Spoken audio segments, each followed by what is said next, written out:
C'est une couleur, une vie qui nous sont fixées. Et rien ne pourrait changer tout cela. Toutes ces haines, ces discriminations envers nos couleurs sont quelque chose qui ne changera pas. Un petit rebeu, c'est un voyou pour la France. Un petit noir, c'est pareil. Un petit noir, c'est pareil. Mais quand c'est un petit blanc, c'est juste un chenapan. C'est te retirer ton individualité, c'est ça le racisme. Quand on parle de communautarisme, on parle de troupe, de troupeau, on parle de nous en troupeau. On réfléchirait de la même manière, on aurait la même pensée. On aurait de cesse qu'à vouloir être ensemble pour faire des choses dont on ne sait pas, des trucs obscurs qui viseraient à anéantir on ne sait pas quoi. Tu vois bien que c'est de la folie, tu vois bien que c'est un délire.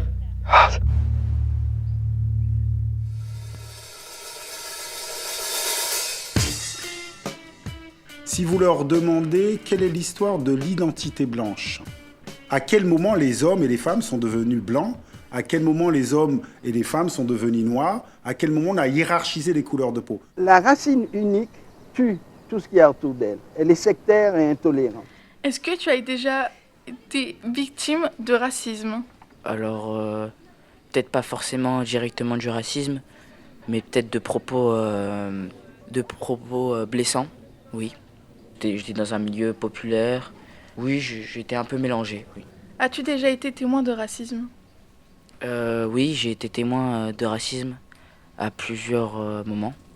Je suis rentré dans un bus et j'étais à la place donc passager.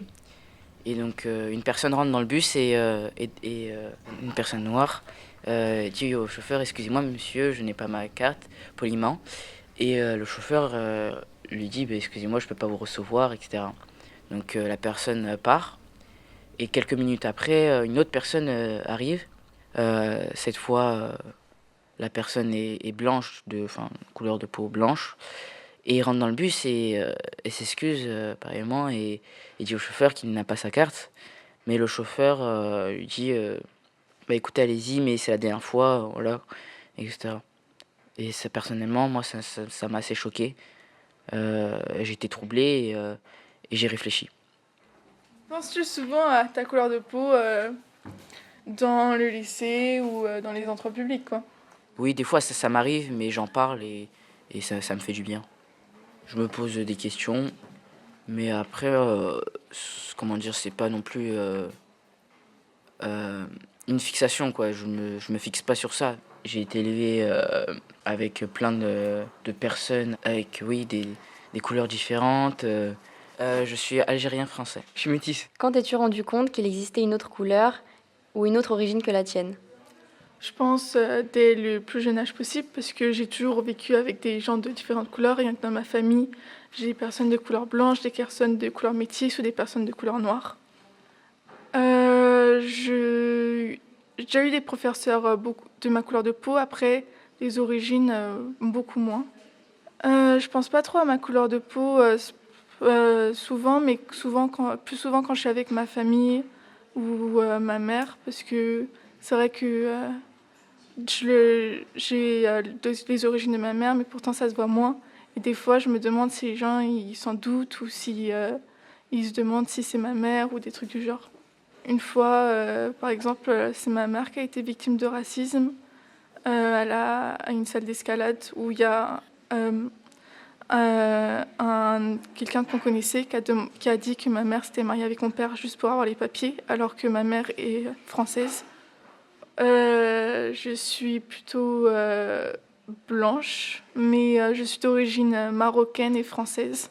Alors oui, ça m'arrive de penser à mes origines quand je pars faire les courses avec ma mère, car elle est voilée, donc quand les gens me regardent et se demandent pourquoi moi je ne le suis pas, ou que que justement je traîne avec ce genre de personnes, mais ça me gêne parce que après je pense à mes origines. Oui, mes amis sont majoritairement de mon origine, ce qui est assez sympa car on échange souvent sur les cultures. En primaire, j'ai vécu du racisme car mes camarades me disaient souvent que mes origines et mes cultures n'étaient pas la bienvenue dans la leur, que ce n'étaient pas les mêmes. donc différent de ce que eux ils connaissent. Je me suis par la suite posé la question sur ce que ça fait d'être différent des autres, et en soi je me suis dit qu'il n'y avait aucune raison de se poser ce genre de questions. Donc je me suis dit que j'allais vivre avec mes origines, ma culture, et puis c'est tout. Alors je suis blanche et je suis libanaise, saoudienne et française. Pourquoi une nation ne pourrait pas être constituée d'ensemble de cultures qui sont en relation sans s'éteindre ni se diluer? Et c'est pour ça que je suis contre le mot intégration. Chacune des pièces d'un puzzle est différente, mais ensemble, elles forment un tout. Nos différences sont belles, acceptons-les. Alors, ça remontait il y a très très longtemps, quand j'étais petit.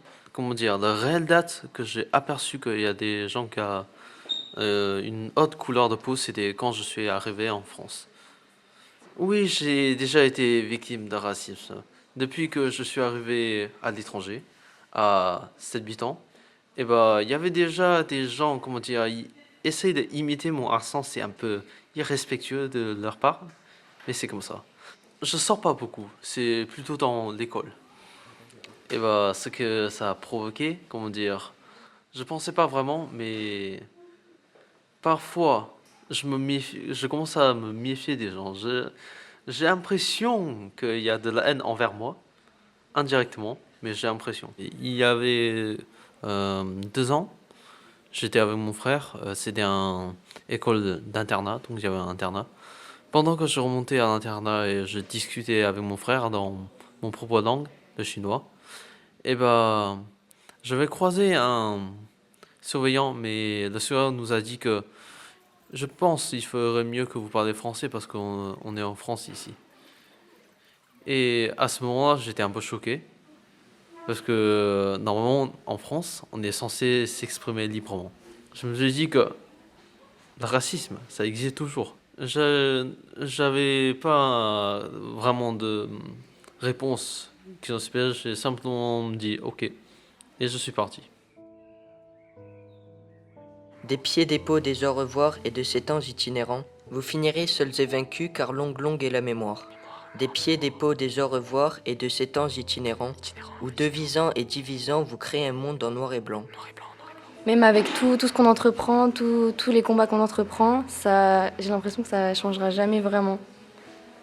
C'est toujours présent partout, dans les médias, dans la vie de tous les jours, dans les lieux publics, à l'école. Et il faut vraiment que ça change. Ça m'a apparu toujours évident qu'il y avait différentes couleurs de peau, parce que j'ai toujours vu dans la rue ou dans les endroits où j'étais que les gens n'avaient pas la même couleur de peau forcément. Oui, mes professeurs avaient tout le temps la même couleur de peau que moi. Non, je ne pense jamais à ma couleur de peau. Non, je n'ai absolument pas peur de la police. Je n'ai jamais été contrôlé. Je suis français et blanc. Est-ce que tu penses avoir eu des comportements racistes? Et quand tu t'en es rendu compte, si oui?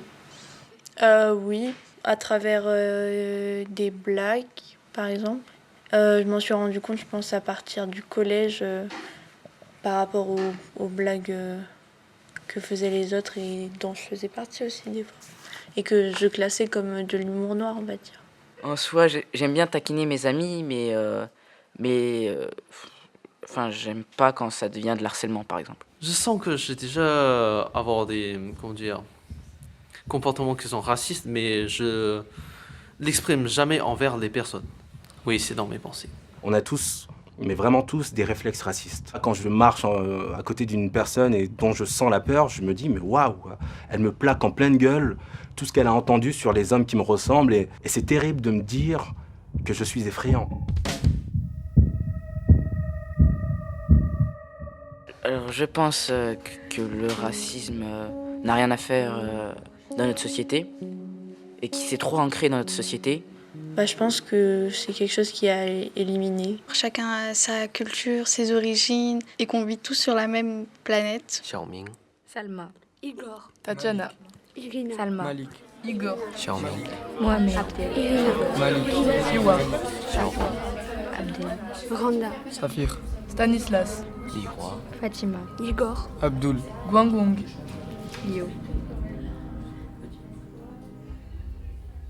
J'avais une telle admiration pour la France et tout ce qu'on y apprend. Toute la France, pour moi, c'était ce que j'apprenais à l'école colonisée. Par conséquent, ça ne pouvait être que le Noël blanc et puis le Noël neigeux que je n'avais jamais vu de neige de ma vie.